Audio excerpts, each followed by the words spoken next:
The night was thick with an oppressive darkness that seemed to swallow everything in its path. I found myself alone in an old, creaking mansion nestled deep in the woods, far from any signs of civilization. I had stumbled upon it earlier that day, seeking shelter from a sudden storm that had descended without warning. The mansion loomed over me, its windows boarded up and its walls coated in layers of ivy that seemed to clutch at the stone like skeletal fingers. Inside, the air was stale and heavy, carrying with it a faint scent of decay. Every step I took echoed through the empty halls, accompanied by the unsettling sound of distant whispers that I couldn't quite place. As I wandered deeper into the mansion, the darkness seemed to press closer, enveloping me in a suffocating embrace. Suddenly, a chill ran down my spine as I heard footsteps echoing from somewhere above me. My heart raced, and I froze in place, straining to listen against the deafening silence. The footsteps grew louder, accompanied now by the faint sound of laughter that sent shivers down my spine.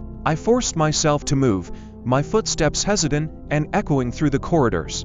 The mansion seemed to twist and warp around me, the walls closing in with every passing moment.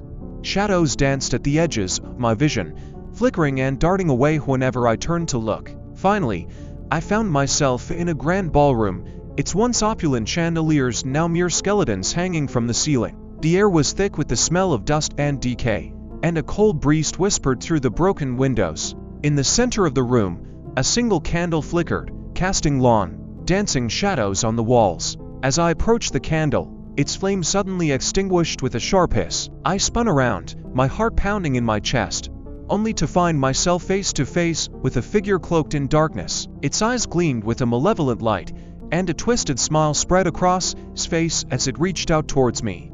With a scream caught in my throat, I turned and fled, racing through the labyrinthine corridors of the mansion. The laughter and footsteps pursued me, growing louder and closer with every passing moment. I stumbled and fell, scraping my hands on the rough stone floor, but I forced myself to keep moving, driven by a primal fear that threatened to consume me. Finally, I burst through the front doors of the mansion, gasping for breath as I stumbled out into the night.